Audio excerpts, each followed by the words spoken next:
El aire helado de la noche me golpeó como una bofetada en el rostro en el segundo que salí del taxi. Después de casi 20 horas entre aeropuertos y aviones, viniendo del frío cortante de la Patagonia, todo lo que quería era el calor de un abrazo y una cama tibia. Pero lo que vi primero, antes de siquiera pagar al conductor, hizo que mi sangre se congelara más que cualquier viento polar. Ahí estaba él, mi abuelo, sentado en la banca del jardín que él mismo construyó hace más de 40 años. Una figura pequeña, encogida, temblando bajo la tenue luz del porche, vistiendo apenas un delgado suéter de lana. «¿Puede dejarme aquí mismo?» «Gracias», le dije al conductor. Mi voz salió temblorosa. Arrojé el dinero en el asiento delantero sin siquiera revisar el cambio y prácticamente salté del auto. Mi maleta con ruedas quedó olvidada en la acera mientras corría por el césped húmedo hacia el andén de la casa. Su casa venía un sonido que no cuadraba con la escena, música estridente, con un ritmo pulsante que no reconocía. Mezclada con el ruido de docenas de voces y risas, las luces estaban todas encendidas, derramando un brillo amarillo y festivo por las ventanas, revelando siluetas de personas bailando y brindando adentro. Una fiesta, una gran fiesta. Y mi abuelo, el dueño de todo aquello, ¿estaba afuera en el frío, abuelo? Llamé, mi voz suave para no asustarlo. Abuelo Manuel. Soy yo. Levantó la cabeza despacio, y el movimiento pareció costarle una energía inmensa. Sus ojos, que antes eran tan vivos y llenos de chispas de inteligencia, ahora parecían turbios y distantes. Parpadeó varias veces, tratando de enfocarme en la oscuridad. Una sonrisa débil y confusa apareció en sus labios. «Mi estrellita», murmuró, un apodo que no usaba hace años. «Las estrellas están tan bonitas hoy. ¿Viniste a ver las estrellas conmigo?» Mi corazón se partió en 1000 pedazos. Miré al cielo,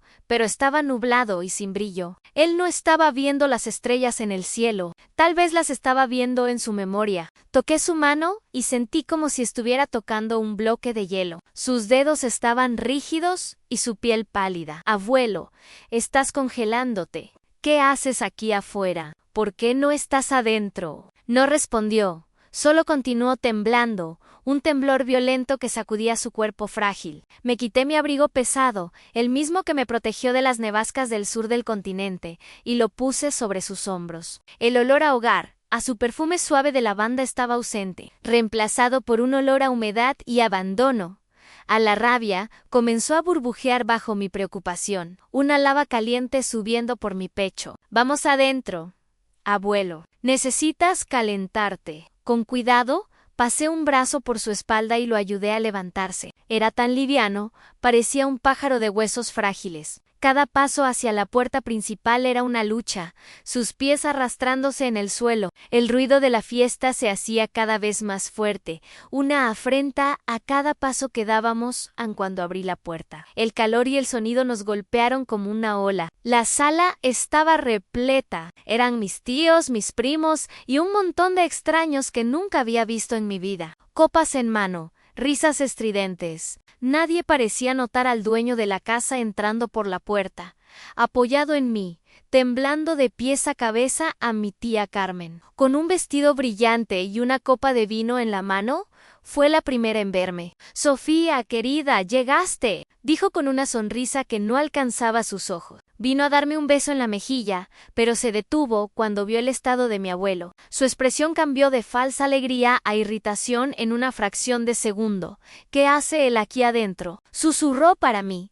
Como si mi abuelo fuera sordo, a mi primo Ricardo se acercó, ya un poco ebrio. «Sofía, ¿regresaste? ¡Qué bueno! Lleva al abuelo a su cuarto, anda. Ya dio mucho trabajo por hoy». Los ignoré. Mi único foco era mi abuelo. Lo conduje a través de la multitud, abriéndome paso entre cuerpos danzantes y conversaciones frívolas. Nadie se movió para ayudar. Nadie ofreció un vaso de agua. Solo nos miraban de reojo y volvían a sus conversaciones, como si fuéramos una pequeña inconveniencia pasajera. El olor a alcohol y perfume barato flotaba en el aire, sofocante. Finalmente llegamos a su habitación, que quedaba al final del pasillo. El cuarto era el único lugar silencioso de la casa. Cerré la puerta y el ruido de la fiesta se amortiguó, convirtiéndose en un zumbido distante. Lo ayudé a sentarse en el borde de la cama, le quité sus zapatos fríos y húmedos, y lo cubrí con todas las cobijas que encontré. Suspiró, un sonido de puro alivio, y sus temblores comenzaron a disminuir. Me senté a su lado, sosteniendo su mano, tratando de pasarle un poco de mi calor. Cerró los ojos y en pocos minutos se quedó dormido, exhausto. Me quedé ahí en el silencio, solo escuchando su respiración débil y el sonido de la fiesta cruel del otro lado de la puerta. El amor que sentía por él se mezclaba con una rabia fría y cortante, una rabia que nunca había sentido antes. No me vieron llegar con una maleta, no preguntaron por mi viaje. No les importó que el patriarca de la familia, el hombre que les dio un techo y una vida cómoda, estuviera congelándose en el jardín. Solo lo querían fuera del camino. Me levanté despacio, con cuidado de no despertarlo. La imagen de él, encogido y confuso en el frío, estaba grabada en mi mente. Aquello no fue un accidente, no fue un descuido, fue deliberado. Iba a volver a esa sala y descubrir por qué. Y alguien iba a tener que darme una explicación pero muy buena. Dejé a mi abuelo durmiendo. Un sueño tranquilo que contrastaba violentamente con la tormenta que se formaba dentro de mí. Cerré la puerta del cuarto con un cuidado infinito y el sonido de la fiesta me golpeó nuevamente. Pero esta vez no era solo ruido, era una ofensa. Cada risa, cada nota de la música parecía un insulto a la escena que acababa de presenciar. Respiré profundo. Enderecé los hombros y caminé de vuelta a la sala. No más como la nieta que acababa de llegar de viaje, sino como una leona lista para proteger a su cría. Mis ojos barrieron la multitud y encontraron a mi tío Roberto cerca del bar improvisado en la cocina. Estaba de espaldas a mí, riendo de algún chiste. Con un vaso de whisky en la mano, era el hermano menor de mi padre. Un hombre que nunca consiguió mantener un empleo por más de algunos meses y que vivía de proyectos que nunca salían del papel. Ahora vivía en el lujo de la casa de mi abuelo, bebiendo el whisky caro que mi abuelo apenas tocaba. Caminé hasta él, abriéndome paso con una determinación que hizo que la gente se apartara de mi camino. Toqué su hombro.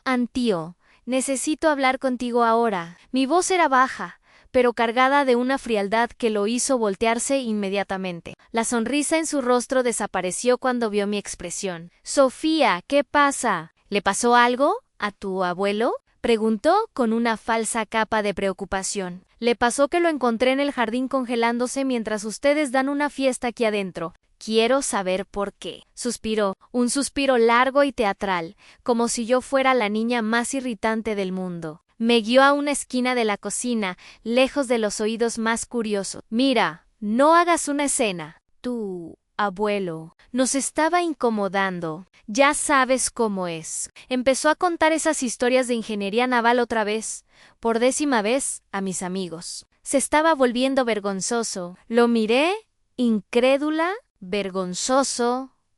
Estaba contando las historias de su vida en su casa, ¿y tú lo encontraste vergonzoso? Estaba haciendo una carga, dijo, la voz subiendo un poco. Estaba estorbando, Sofía. La gente vino aquí para divertirse, relajarse. Nadie quiere escuchar a un viejo repitiendo las mismas cosas sin parar. Si fueras tú quien llegara a casa y encontraras esta escena, ¿qué habrías hecho? Déjamelo en los comentarios. En ese momento, mi prima Clara, su hija, se acercó con una sonrisa venenosa en los labios. Era la personificación de la arrogancia, vestida con ropa de marca que yo sabía que no tenía cómo pagar. ¿De qué se queja ahora la viajera, papá?, preguntó, tomando un sorbo de su cóctel colorido. Está molesta porque el abuelo salió a tomar aire, respondió mi tío, mirándola en busca de apoyo en Clara Río. Un sonido agudo y cruel que hizo que mi estómago se revolviera. Ay, Sofía, por el amor de Dios, iba a arruinar la fiesta con ese olor aguardado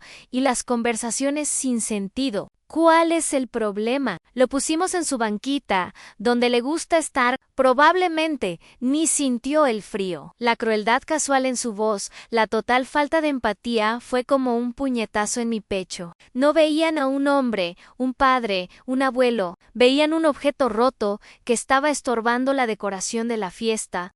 ¿No sintió el frío?, repetí. Mi voz ahora, un susurro peligroso. Lo encontré temblando tanto que apenas podía hablar. Sus labios estaban azules. Clara podría haberse enfermado gravemente. Podría haber pasado algo mucho peor. ¿Tienen idea de lo que hicieron? Mi tía Carmen, que había escuchado la conversación, se unió al grupo, completando el tribunal familiar. Puso la mano en el pecho con expresión de mártir. No tienes derecho a hablarnos así, Sofía. No entiendes nada. Es muy fácil para ti, ¿no? Pasas meses fuera, viviendo tu vida de aventuras, publicando fotos bonitas y después llegas aquí y nos juzgas. Nosotros somos los que estamos aquí día tras día. Continuó mi tío, entrando en el mismo discurso victimista. Nosotros somos los que lidiamos con el trabajo de cuidarlo, con las noches sin dormir, con la confusión, con el desorden. No tienes la menor idea de lo que es esto. Así que no vengas con tu pedestal de moralidad a decirnos cómo debemos actuar. Miré de uno a otro. Tío Roberto, el vago estafador. Tía Carmen, la aprovechadora resentida. Prima Clara, la parásita mimada. Se mudaron aquí con la excusa de cuidar a mi abuelo, pero en realidad vinieron a succionar cada peso de su generosa pensión. Vivían gratis en una casa enorme, usaban sus tarjetas para comprar frivolidades, daban fiestas con su dinero y como pago lo trataban como un estorbo, una mascota incómoda que era sacada cuando llegaban las visitas.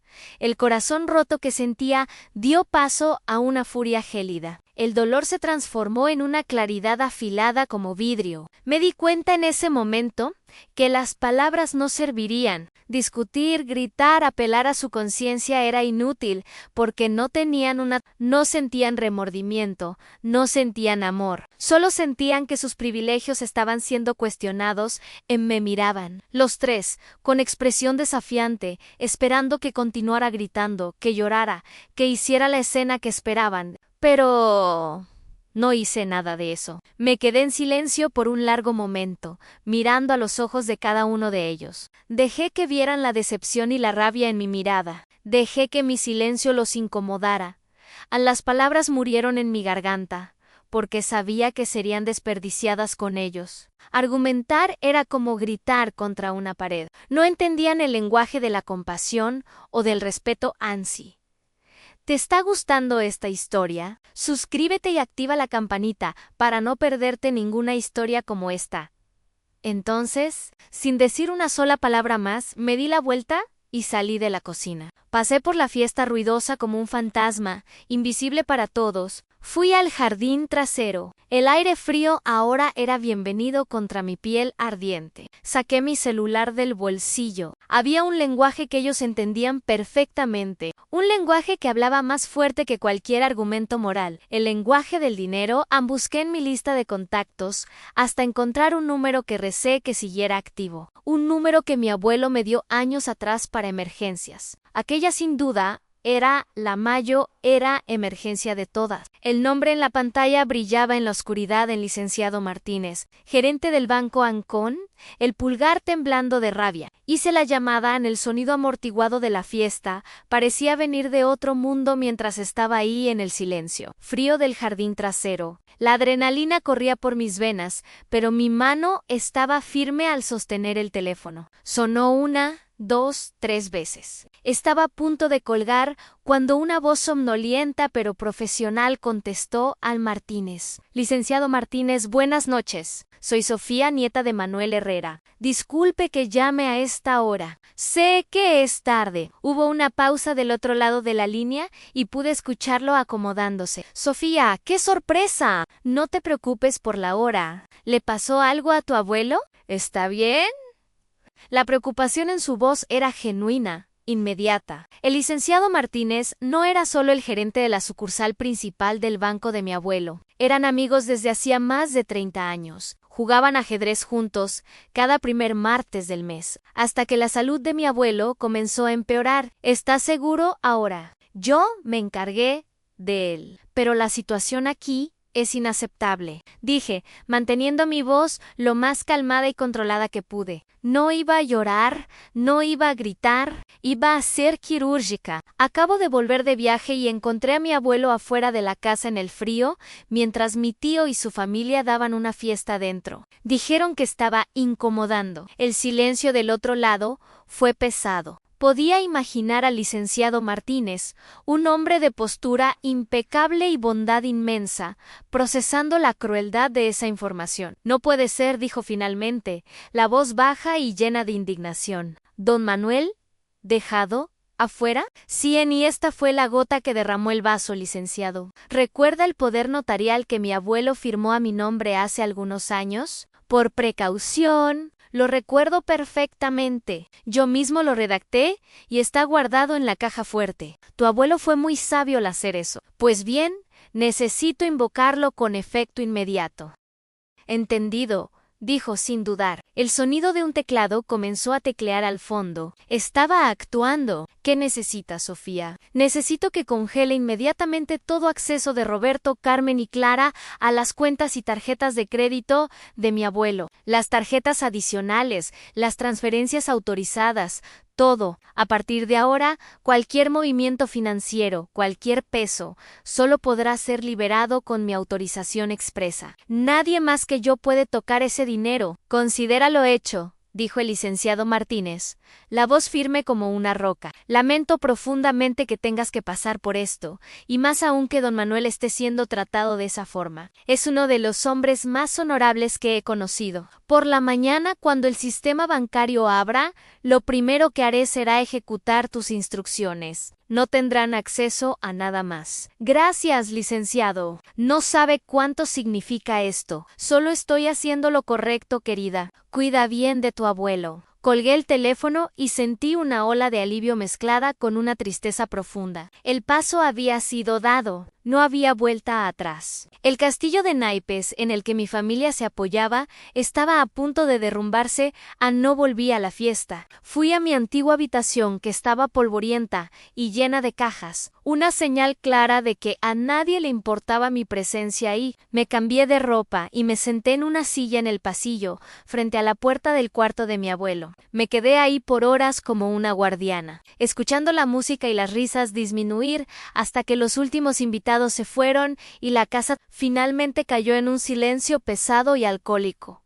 A la mañana siguiente amaneció gris y fría. La casa era un retrato del caos. Vasos sucios por todas partes, restos de comida en los platos. Un olor agrio de bebida derramada impregnado en el aire. Desperté antes que todos. Hice café y revisé a mi abuelo. Dormía serenamente, pareciendo más descansado de lo que lo había visto en años. Alrededor de las 10 de la mañana comenzaron a aparecer, uno por uno. Mi tío Roberto bajó las escaleras con la mano en la cabeza, quejándose del dolor y del desorden. Mi tía Carmen estaba de mal humor, lamentando la suciedad en su cocina. Clara ni apareció, probablemente durmiendo hasta mediodía. No hay nada para comer en esta casa, refunfuñó mi tío, abriendo y cerrando el refrigerador. Voy al supermercado a comprar pan fresco y algo para este dolor de cabeza. Ya vuelvo. Tomó su cartera y las llaves del auto y salió azotando la puerta. Yo solo observé, tomando mi café en silencio en la esquina de la cocina. 20 minutos después, la puerta principal se abrió con un estruendo. Mi tío entró como un huracán, el rostro rojo de rabia y humillación. ¿Qué diablos es esto?, gritó, arrojando la cartera sobre la mesa. Mi tarjeta fue rechazada. Rechazada para una compra de 500 pesos. Pasé la mayor vergüenza de mi vida frente a todos. Mi tía Carmen lo miró confundida. ¿Cómo que rechazada? Debe ser un problema del sistema del súper. Usa la mía. Trató de comprar unas cosas que quería en línea. Tomó su laptop y algunos minutos después su rostro se contorsionó en frustración. La mía tampoco pasa. ¿Qué demonios está pasando? ¿Será que bloquearon las cuentas por sospecha de fraude por la fiesta de anoche? Mi tío sacó su celular para abrir la app del banco. Sus ojos se abrieron como platos. El dinero está todo ahí, el saldo está intacto, pero no puedo hacer transferencias. No puedo hacer nada. Dice que la cuenta está bajo restricción administrativa. Se miraron entre ellos, el pánico comenzando a surgir en sus ojos. La confusión dio paso a la sospecha. Lentamente, como si estuviera ensayado, los dos voltearon la cabeza en mi dirección. Yo continué ahí parada, con mi taza de café en las manos, mirándolos de vuelta con una calma que parecía enloquecerlos. «¿Fuiste tú dijo mi tío, la voz baja y amenazadora, apuntando un dedo tembloroso en mi dirección. Fuiste tú, ¿verdad? ¿Qué hiciste? Tomé un sorbo lento de mi café, dejando que el silencio se extendiera. El pánico en sus ojos era exactamente lo opuesto a la calma que yo sentía. Por primera vez, yo tenía el control. Hice lo que debería haberse hecho hace mucho tiempo, respondí, mi voz nivelada y sin emoción. Protegí el patrimonio de mi abuelo de personas que lo ven solo como un cajero automático.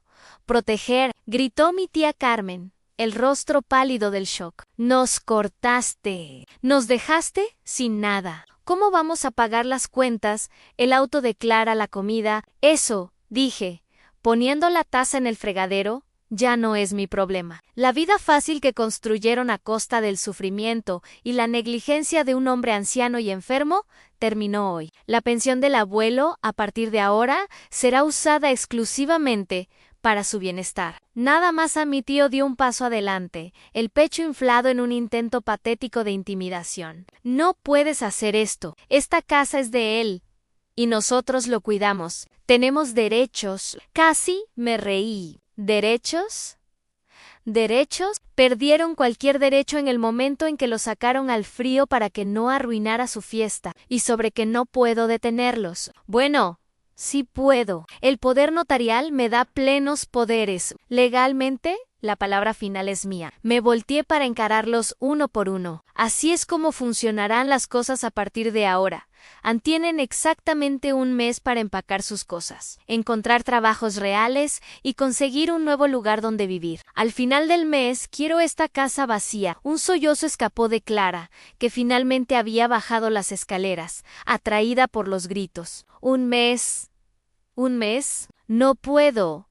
No puedo. Mi vida está aquí. Tu vida de lujo bancada por tu abuelo terminó, respondí fríamente. Bienvenida al mundo real donde la mayoría de las personas trabaja para vivir. Si estás disfrutando esta historia, no olvides suscribirte para más contenido como este. A la rabia de ellos se transformó en desesperación. Intentaron de todo, gritaron, amenazaron, después suplicaron. Mi tía lloró hablando de los años de sacrificio que dedicó a mi abuelo, un sacrificio que consistía en vivir gratis en una mansión. Mi tío intentó apelar a la familia, diciendo que debíamos mantenernos unidos. Era una escena tan fea y patética que solo reforzó mi decisión, mientras se lamentaban.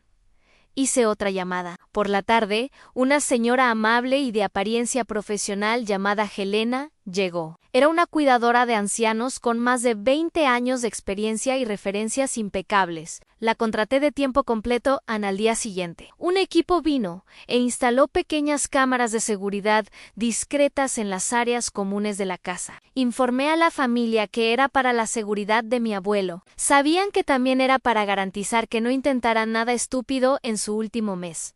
La última pieza de mi plan fue la más difícil, pero necesaria. Me senté con mi tío y mi tía en la mesa de la cocina algunos días después. Solo una cosa más, dije calmadamente, para que entiendan la gravedad de lo que hicieron. Presenté una denuncia formal por negligencia y abuso financiero ante el Servicio Social. Un investigador se pondrá en contacto con ustedes pronto para una entrevista formal. Si quedaba algún color en sus rostros, desapareció en ese momento. El miedo puro y primitivo de enfrentar consecuencias legales era algo que nunca habían considerado. En el mes que siguió fue tenso y sombrío. Apenas me hablaban, moviéndose por la casa como fantasmas furiosos, empacando sus vidas de mentira. El último día, se fueron. La casa de repente quedó inmensa y silenciosa. El silencio era la música más hermosa que había escuchado con la ayuda de Helena. La vida en la casa se transformó. El olor a alcohol fue reemplazado por el aroma de sopa casera y lavanda, el perfume favorito de mi abuelo. La música estridente dio paso a conversaciones tranquilas y a los viejos discos de música clásica que tanto amaba, libre del estrés y la humillación constantes. Mi abuelo floreció. Todavía tenía sus días confusos, pero había más claridad en sus ojos. Sonreía más. Comenzamos a sentarnos juntos en la banca del jardín todas las tardes, pero ahora bien abrigados, con tazas de té caliente en las manos. Y él me contaba sus historias de barcos y estrellas, y yo escuchaba cada una como si fuera la primera vez. Yo también cambié. La rabia que me consumió dio paso a una paz feroz y protectora. Reorganicé mi agenda de trabajo, rechazando viajes largos al extranjero y enfocándome en proyectos más cercanos que podía hacer desde mi laptop. Sentada en la sala, mientras mi abuelo dormitaba en su sillón, me di cuenta de que las mejores fotografías que podría tomar no estaban en paisajes exóticos, sino ahí mismo, en los momentos fugaces de lucidez y cariño con el hombre que siempre fue mi puerto seguro. Ellos nunca me perdonaron, pero no esperaba que lo hicieran. La investigación del servicio social les dejó una mancha permanente y fueron forzados a construir una vida desde cero, una vida de trabajo duro para la cual no estaban preparados. No sentía alegría en su caída, solo la satisfacción sombría de la justicia. La mejor respuesta a su crueldad no fue un acto de furia, sino la paz y la felicidad que construimos sobre las ruinas de su egoísmo. La casa estaba finalmente en silencio, y por primera vez en mucho tiempo, era un hogar de verdad. ¿Crees que merecían lo que les pasó? ¿Habrías actuado diferente en mi lugar? Déjame tu opinión en los comentarios. Y si esta historia te tocó el corazón, compártela para que más personas sepan que nunca es tarde para hacer justicia por quienes amamos.